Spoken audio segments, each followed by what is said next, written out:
So, Yes. Zoey's Extraordinary Playlist. The Right. episode, Zoey's Extraordinary Employee. Right. We start... I when I saw the episode title, I was like, oh no, is this going to be about her getting together with Simon?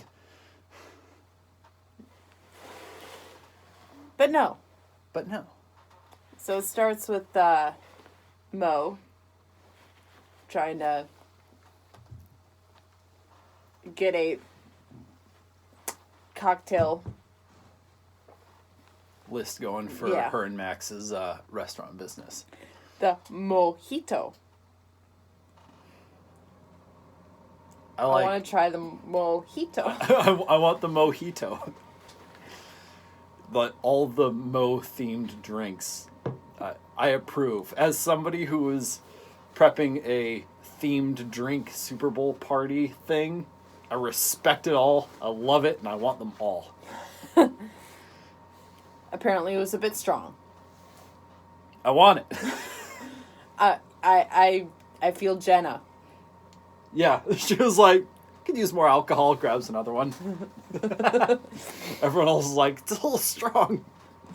Yeah, we I think are the Jenna in this society. Yes. The breakup with Max comes up, and so he's like, it wasn't a breakup, it's a pause. It's got a very Friends thing going. Yeah, they always say that. Jenna shunning away. I assume that's what I typed. I apologize. No. Oh, no, that was... me. That's just me being me. Okay, cool. Yes, Jenna. Chugging. Away. David is going to go to trial. I forget he's a lawyer sometimes. Yeah. And everyone's like, oh, we'll come to the trial. And I'm like, oh, that's a bad idea. First of all, terrible idea. Second of all, apparently they want to go because it's potentially his 100th victory. Yes. Which, holy shit. And also, I didn't think that was something that you could just be like a family member of the attorney and go to the trial. Wow, honestly, I think most trials, anyone can go and witness. True. As long as maybe not it's COVID. not a big... Well, okay. They're not doing the COVID thing, which I'm so thankful for. Yeah. That's not even a thing, and I really respect that. Like, yeah, that wasn't even a thing that I even thought of until now, but looking at all the scenes, like, they're not masking up, they're not keeping people away from restaurants or whatever. Like, the closest it's come is this whole,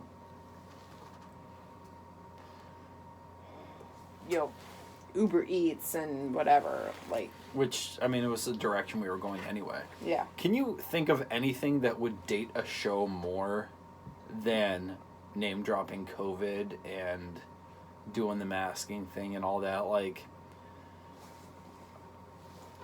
full disclosure, I do think it's going to be gone in the nearish future. Some people say, oh yeah, I'm going to keep wearing masks, blah, blah, but it's like, you're going to look like a dumbass. And I hate it all, and whatever. And anyway, I'm glad the show isn't touching it. Yeah, I mean, going off the rails a little bit here, my mom's friend did die from complications of it. Complications, like, he had it and it affected him in the worst way possible, and he died because of it. And that kind of woke me up to, yeah, no, this is really bad, because as far as anyone knows, he didn't have any pre-existing conditions. That scared the hell out of me.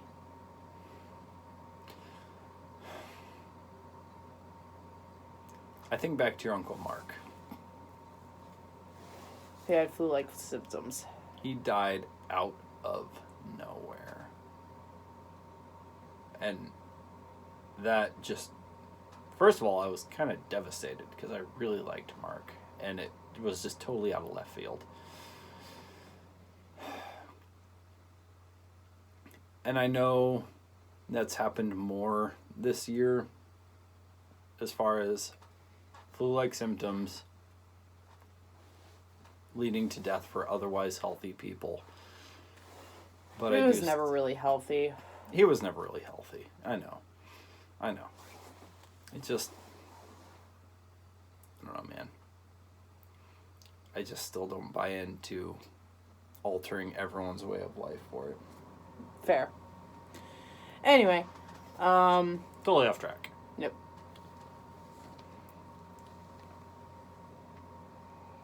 So yeah, you got David's going to trial. Everyone's like, oh, we'll come.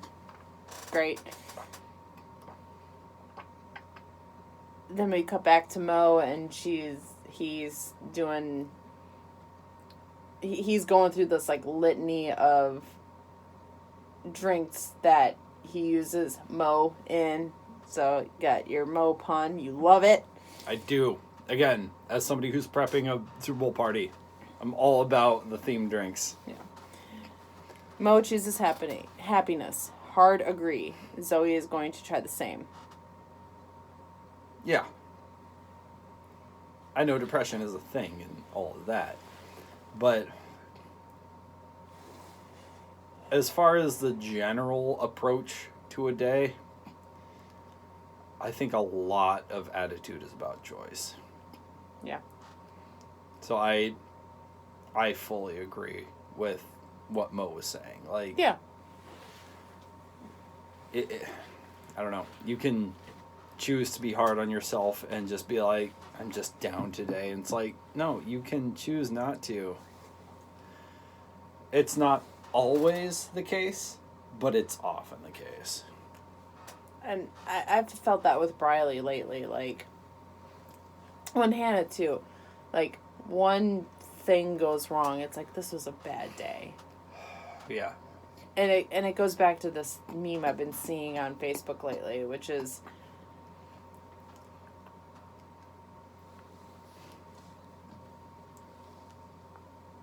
Did you have a bad 10 minutes or a bad day? Mm-hmm. You know, the girls are at an age where a bad 10 minutes is devastating. For 10 minutes, though. Like, she can be disappointed by something and 5 minutes later say this was a bad day and then be totally cheerful another 5 minutes later. So, for them to say that, it's a reactionary thing. Yeah.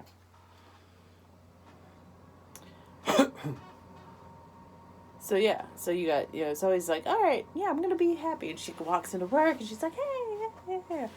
And then she gets in the elevator with George and he totally crushes her joy. Oh, my abuela died today. No, this was her birthday. Oh, yeah. And she died. It's kind of like you. Oh. Can you not? Simon asks for help. He's got an interview. Right. I never got her name or her position. Tatiana something, but she writes for Wired, which is an actual thing. Yeah. Okay, so Tatiana writes for Wired, known to be a hard ass, a difficult interview, as it were. So he's got this coming up, and he's nervous about it. Yeah. So he's like, oh, it's going to be great. You can trim the pants off of... You'll be great. And then she walks into her office, and Leaf is sitting there, and he tells her she has to lay off 10% of the floor. And she's like, what? Yeah, didn't she get the... Pam would have let me know. And then she gets the email. Is that Pam? Yeah. Leaf recommends Yasmin. And Zoey recommends Algorithm. Right. So Leaf recommends Yasmin, which is probably just a little subtle nod to the sexism theme we've been seeing. And so he's like, do we have an algorithm that can say who's been more productive or not? And he's like, yeah, no problem. So. Yeah. But, to that point, though, the algorithm didn't point to Yasmin. So. Sorry, I jumped ahead because it was a conversation we had previously that they had possibly messed with the algorithm. Yeah. So that might come back. Maybe. Then we jump to more Maggie and Roger and Jenna. Alice? Emily's sister. Yeah. Calls out flirting. Mm-hmm. Maggie's like, no, we're just, two people can have a conversation without meaning anything. It's fun, whatever.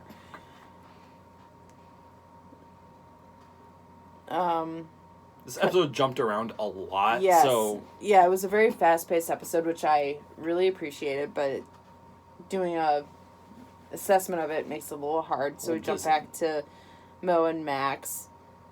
And Max is crunching numbers, and he's going through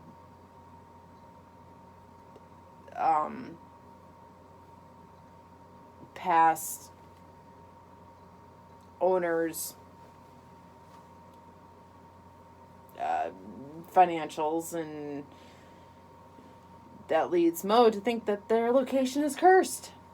So it goes into crystals and owl feathers and shit. And it's like, no. What the fuck? Like, first of all... it's just hard to own a restaurant. Right. And it doesn't even really apply to you because your location doesn't matter in your business plan. Like, that really bothered me. That your location has nothing to do with your business plan because they're all about serving other restaurants food, right? Right. So, what the hell? Yeah, it was just a weird thing. It was a little bit manufactured. Well, yeah. You said that you're loving Jenna and Maggie's relationship. Yeah, it was a big focus in the episode. And the fact that this is a thing they're diving into, I dug it. It's a good outlet for Maggie, and it's become clear that that's why they brought Jenna in, and that's okay. Yeah. Because it works. Yeah. So then we jump to the trial. And David is just, like, totally distracted. Emily's there with the baby, and Zoey keeps seeing him break into the song, I Want to Break Free. He's singing to his baby. Then afterwards, Zoey talks to him, and he admits, like, he's unhappy without Miles, his baby. Like, he doesn't want to do this anymore. He wants to be with his baby. The death of his father made him realize that life is short.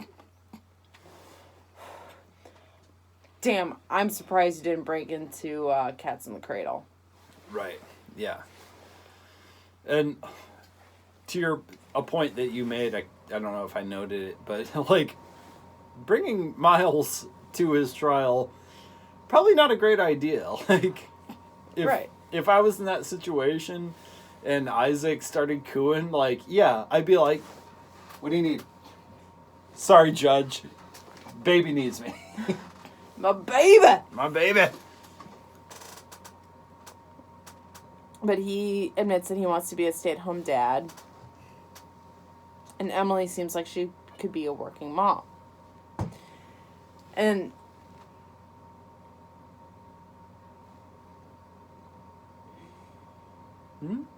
Oh, okay. I was just jumping ahead. I wanted to make sure I wasn't going to jump ahead. Oh, okay.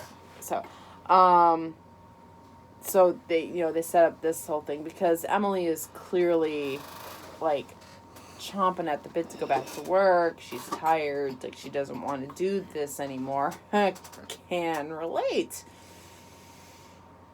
Jump to Maggie and Roger. This fucking scene. Yeah. So Roger asks Maggie, like, he's like, you know, she says something about, like, something about flowers, and, we can go. Oh, yeah, we grow I know where those are grown. Oh, yeah, I've been there. And we can take a drive up there and have some dinner, and I know a guy and whatever. And she's like, are you asking me out on a date? And he's like, well, yeah, why not? And she's like, well, I mean, I don't know. I just lost my husband. He's like, well, I just lost my wife. I mean, to a divorce. And I'm like, Bro. And Maggie calls him out. She's like, that's not the same thing. That was such a what the fuck moment. I'm like, and to me, it's like, you said, damn, Roger, what the fuck? And yeah, it's like, I'm sorry, did you just compare divorcing your wife to losing your spouse to a cancer, debilitating disease? Yeah, not cancer, but yeah. Yeah. What? I fuck Roger, fuck him right in the ear. Yeah. Yeah. So that killed that little storyline. For me. It killed the Maggie and Roger storyline. It didn't kill the Maggie entertaining male suitors kind of storyline. It kind of expounded on that. But it firmly buried Roger. Like, he's just done. Like, if she even considers that, fans will be like, No, you do not, no, you do not go with a guy who just compared divorcing his wife to you losing your husband to death. Like, I shouldn't laugh, but it's laughable. It's so fucking ridiculous. I know it's not a judgment on the show, because I know there are people like that. It's just like, you done. Dude, what the hell? No. So, Roger is dead and buried and gone. He's dead to me. Yeah. But it informed the storyline. It informed the potential for her entertaining male suitors. And that's what Jenna and Maggie kind of expound on. Yeah. So that's what that ended up being all about. It wasn't about Roger. It was about Maggie potentially moving on. So now we know what that storyline was. Yeah. So we jump to Simon. He's got a meeting with a terrifying woman. He said, okay, she's a bit racist. Yeah, she was like... he said something about, Square Point is very... diverse. Very diverse. And she's like, oh, really? Because walking in, it felt like I was walking into a cooking show with all the white people I passed. It's like... Probably can't say that. Racism works two ways. Nobody wants to admit that, but it does. Yeah. Yep. I mean, you talk to any of the ultra-liberal black people. Ultra-liberal... White people are the enemy. White people... Ultra-liberal white people will say the same thing. That's the problem. And I think actually a lot of black people are like, that's fucked up. Because they've seen it. They know what racism is. And they're like, no, dude, you can't do that. Liberal whites are the ultimate enemy in everything that I've seen. Yeah. So, whatever. I don't know. It's just... Yeah, racism works two ways, and people don't want to talk about that, but it does. So, yeah, moving on. So cut to David and Emily. David talks to Emily about wanting to quit. And Emily brings up all this stuff, which is hitting kind of close to home right now, but she's like, we want to move to San Francisco, we want to get a house, and we can't do that on one income, and we probably want to have another child, and and I really respect Emily because she recognizes what's happening. Right. His dad just died. She gets it, but she also says something that needs to be heard, which is, you can't make big decisions in moments of grief. Right. There's being supportive, but then there's recognizing reality. And I'm really liking how they're expounding on Emily's character, because yes, she's on point. She's on point, but then they also humanize her so beautifully. Yeah. Emily is like Winston from New Girl. Uh-huh. Emily is the every man, every person, whatever. But in a very muted, more realistic way. Sure. Yeah. Because it's not a sitcom. Right. And she's the type of character that's like, I understand what you're going through. I can't personally relate, but I understand. But I'm here to say, you gotta look at it from this perspective. And let's take a step back. Yeah.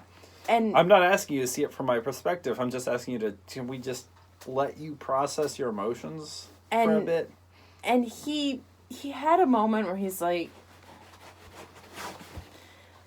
but you also could see that he knew that she was right. Yeah. And they didn't make this big dramatic thing of it. It was so subtle and so beautiful. That's why I love this show. Like, a married couple respecting each other's opinions? What even is this show? Yeah. But then it gets better, but we'll get there. So we cut to Zoe firing people, and most of them were dicks anyway. Dicks are just like... First, they were completely unheard of characters. Yeah. I was like, are they going to fire Leaf? Holy shit. And are they going to fire Tobin? Holy shit. It was like, no, it's just like unheard of character, unheard of character, unheard of character. And that's fine. It's fine. But you could still see how it was... It was messing her up, yeah. Yeah. And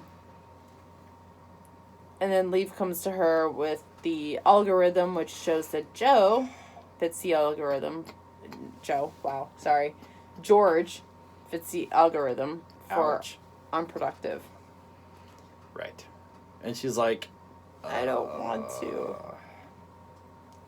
So then she's at the pudding bar. They have a pudding bar now. Yeah. She's talking to David, and David's like, yeah, no, it didn't go so well with Emily. And right. But again, I really respect the fact that they can talk about it, and it's not her trying to force anything. She's just being a sounding board. Mm-hmm. That was great. And then Simon pops up with his happy song. He's got a happy music number. One of the lyrics in this song it mentions pudding, which is funny because they're eating pudding. Yeah. Then Zoe fires George. Sure. And I mused, I wonder if they fudged the numbers. Right. Because it's, the Total Bros Club and everything like that. George is a new guy, so we were wondering if Leaf had fudged the numbers of the algorithm to make it so that George gets fired. But he would have done one of the female employees. Right. That's what we were talking about before. He was suggesting Yasmin, and it didn't go that way. It went the way of George, who is feminine and new, but it wasn't who Leaf was targeting. So it seems like it was legit. They didn't go back to it or anything. I don't anticipate them bringing it back or anything like that. So to put But I don't think we've seen the last of George. You don't think so? I mean, they went through some great lengths to introduce him, and I'll be honest, like I was like, holy shit, this guy's annoying. But yeah, I kind of felt for him by the end. Yeah. And I wouldn't hate if he got a job at the coffee shop or something like that. Like if they just kind of randomly threw him in every now and again just for the hell of it. Because you want him to succeed. Yeah, I don't know that his story is over, personally. But I think they introduced him for the sole purpose of this episode. Okay. Then you got Mo having a weird-ass seance. I have no idea how to spell seance, in case you can't tell. Yeah, no, that's not how you spell seance, but that's Nope. okay. Sure isn't. Max is like, Oh, because Zoey comes in and hasn't even had a drink yet, and she's being weird, and she says something like, it's not weird, right? Oh, because she was like, oh, you can come work in my apartment. That's not weird, right? Like, he's like, you're being weird right now. She hadn't had a drink yet at that point? Nope. It was when she first got there. Wow. But then Zoey starts drinking to cope. Can relate. Sick baby. Mo having a karaoke seance. Okay, I don't hate that. We had a karaoke wedding, so. Then for karaoke, Mo starts singing Opposites Attract. She tries to get Max up. He does eventually go up.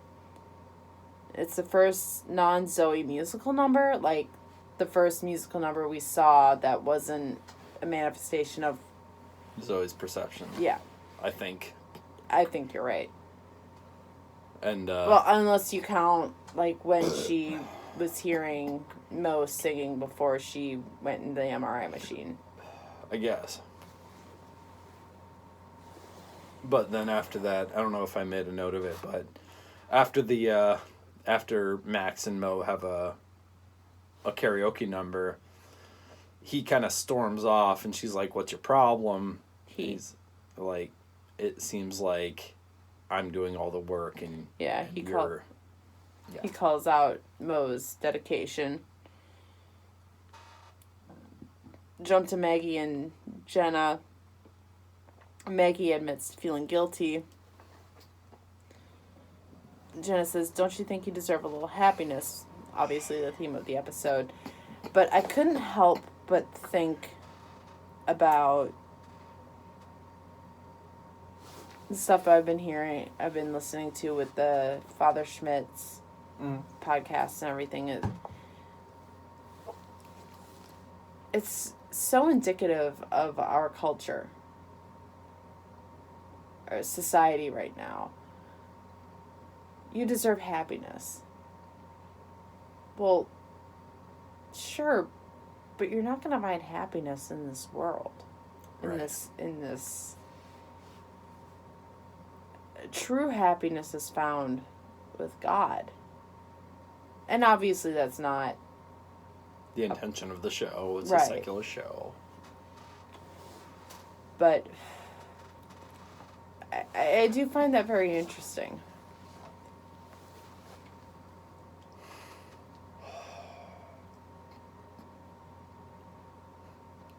Temporal happiness is not true happiness. Nor is it deserved. No.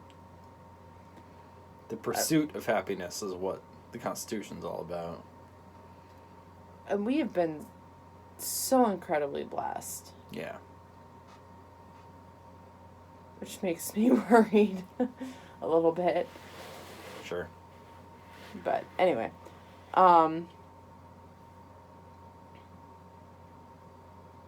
Then Maggie and Jenna start playing Never Have I Ever. Love it. Good times. Jump to Zoey just drunk off her ass. Mo pulls Zoey off of Max. And also kind of Simon. You're a handsome man. And Zoey's drunk acting is really top notch. Like, my dad has said, it is hard to pull off good drunk acting. Based on my own experiences, Zoey's drunk acting was pretty on point. Yeah. Like, okay, come on. I'm just gonna turn off lights. No, it's okay. No, I'm fine. I won't do it. I won't do the thing. Yeah. But then she did the thing. Yeah. Mo tries to tell her, no drunk dialing tonight. And why didn't Mo just take the phone? Just take the phone, Mo. You're that level of friendship. Just confiscate the phone. But she didn't. And Zoey, I'll keep saying she, gosh darn it. It's the only way I can cope. But he's a he.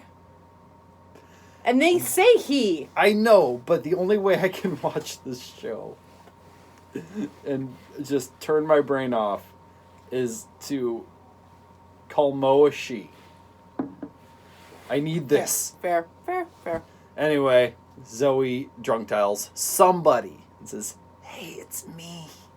And then it cuts commercial. Yep. Turns out she comes on, sunglasses on. Hey, yeah. See ya. You're good. Then George is there, whom she just fired. Turns out she drunk dialed George. And told him yesterday was a mistake. And, like, in the exposition about how the conversation went, it was very generic. Yesterday was a mistake. Let's just forget it ever happened. Yeah. So it leaves the question, who did she think she was talking to? They don't expound on it. I kind of think it was Max. Yeah. But regardless, George took it as an unfiring and he showed up for work. Yep. So then Zoey goes into the bathroom and calls Emily. And you say, love Zoey looking to Emily for advice. And then she kind of uses it as an opportunity to help Emily and David. Yeah, because she says, you can see when somebody's unhappy in their job. Mm-hmm. Because Zoey had been able to perceive during the trial that David was unhappy. So when Emily's giving Zoey advice about George, she's like, okay, when you see somebody who's unhappy in their job, you should let them go and encourage them to pursue other happiness. And that reminds me, I wanted to bring something up.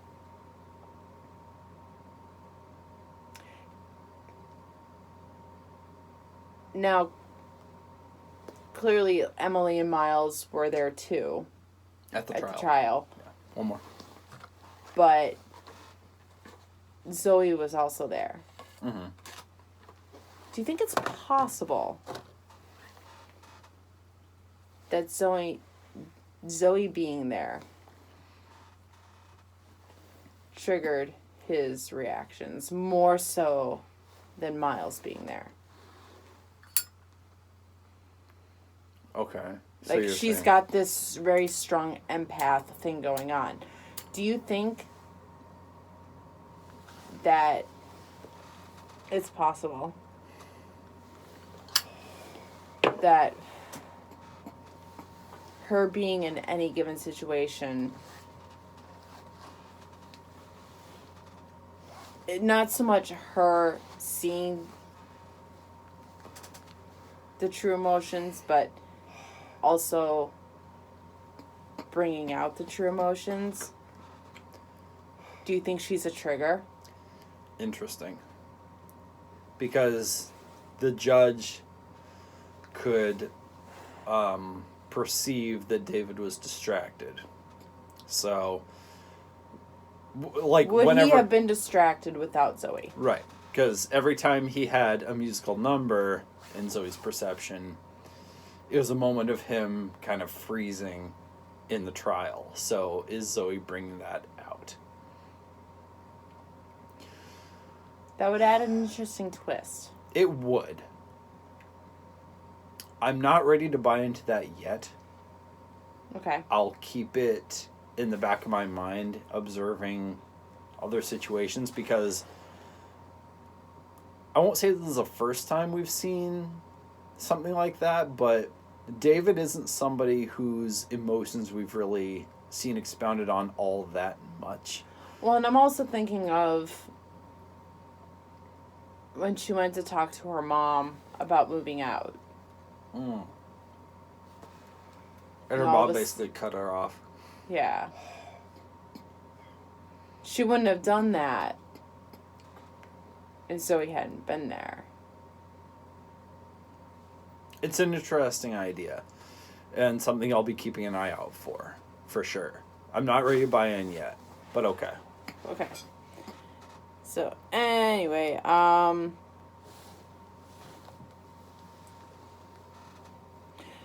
So yeah, so she has to refire George, but she goes at it from a...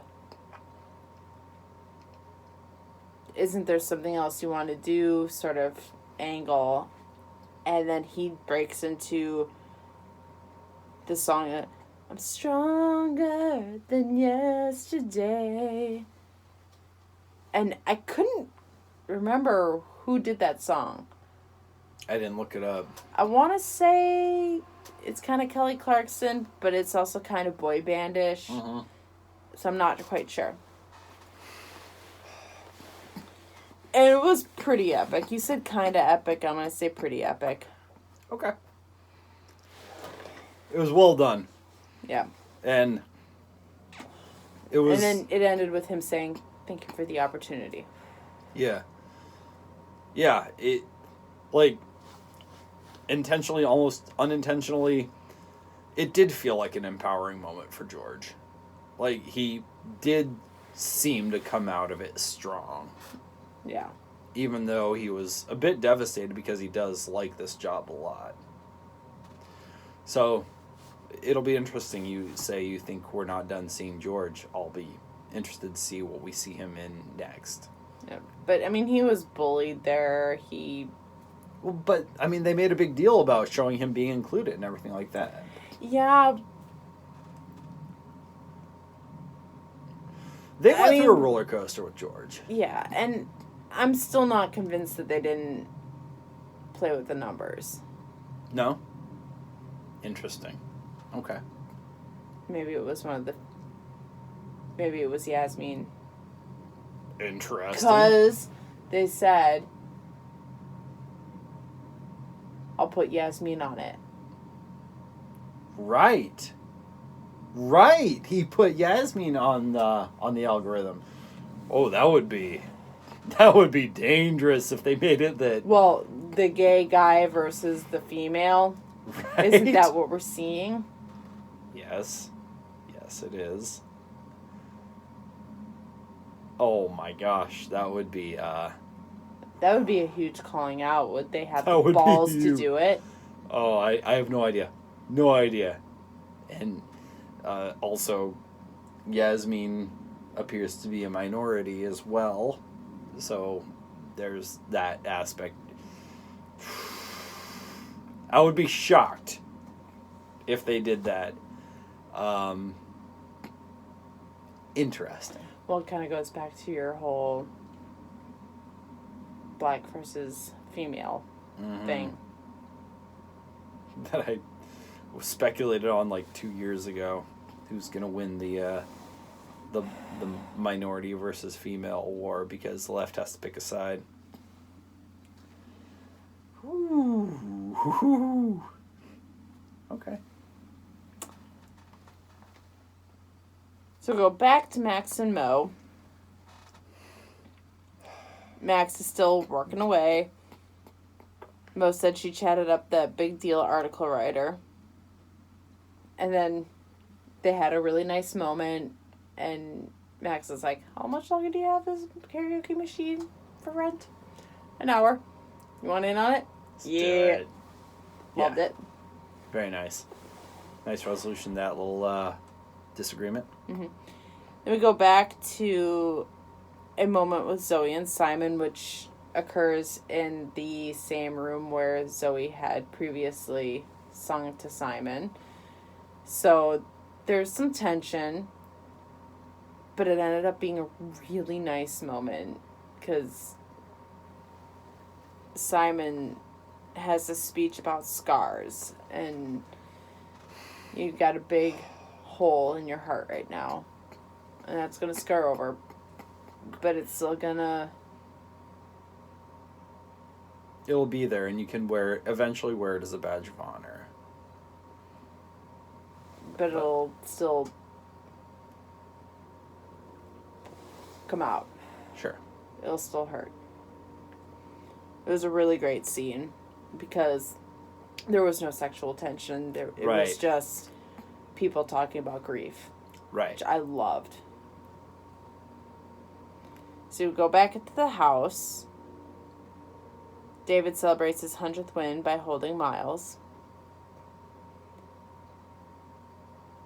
And then Zoey sees Emily do a musical number. I'll stand by you. Hey, why you look so sad? Tears are in your eyes. Come on and talk to me now. Oh. Beautiful. Yeah. Because I feel that with you. I don't have to say it. But I know when there's something bothering you. Sure. It was a beautiful, beautiful moment. And you really love them expanding on her character. Yeah. She started out as just the emotionless, hard, sorry to say it, but Asian wife. Like, that's a trope. And that was first season, and now this season they're really expounding on her difficulties of dealing with a newborn and dealing with a working husband and having to stay home even though you have like a working ethic. Yeah. And you could see it a lot more this episode, but you could see it in the earlier episodes, but that she was just like, I'm doing what I have to do for Miles, and I'm also ready to go back to work. And it ends with her telling David, quit. Yeah. Stay home with Miles. I'll go back to work. He's like, what about our plan? She's like, well, yeah, it might take longer to get a mortgage with just one income, but you do you. Yeah. We'll figure the rest out. Now I'll go back to what I said before, which was, she was right in saying we shouldn't make a decision right now. You are in mourning, and that's not a good time to make big changes because you might not feel the same way in a few weeks. But this is clearly something she's been observing. And you have to give him the chance to go in that direction. Mm-hmm. It may be mourning. It may be something more. Sure. You can afford to explore that. It was beautiful.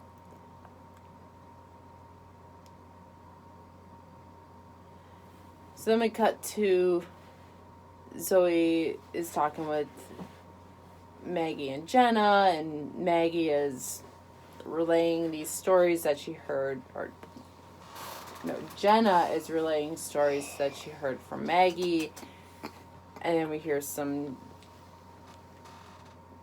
garage band music, garage band noise, really, and So he's like, what's that? Maggie, oh, you know, neighbor's son is home from college. Oh, the chunky Australian? Okay. Well, I'll go talk to him. I haven't seen that Butterball in years. So she goes over, and you realize they're playing the 90s classic, Sex and Candy. I smell sex and candy here. Who's that lounging in... Okay. So she walks out, and then the track lights stop on her. They stop playing, and oh, hi, Aiden. Oh. Aiden is now a long-haired Australian accented Beefcake. And she's gonna... Oh! Oh! And he's like, oh! Hey! You grew up. Like, yeah, David, he grew up too, and then he has a baby now who's over at the house a lot, so... Yeah. Oh, yeah, no, we can stop. Hey, you wanna come inside? You wanna hang out? Okay. So the episode ends. Now we can allow Zoe to vet out her romantic frustrations outside of the two characters that we've seen, which is probably good for the story because she can't not good for her, but she can stop bouncing between Simon and Max and creating irreconcilable tension in that group, because we want Max in the story, we want Simon in the story, and you can't go friends on us and just like make it a toxic relationship between one of those two. Right. So this is good for the viewer. It's not but good Aiden is Zoe. probably a good guy that doesn't deserve whatever's coming to him. I mean, yeah. Aiden has rebound just like in neon lights over him. But that song, though, it's so appropriate. And so appropriate. Yep. Anywho. So yeah, that's where we stand. Good? Yep. Let's kill it. Yep.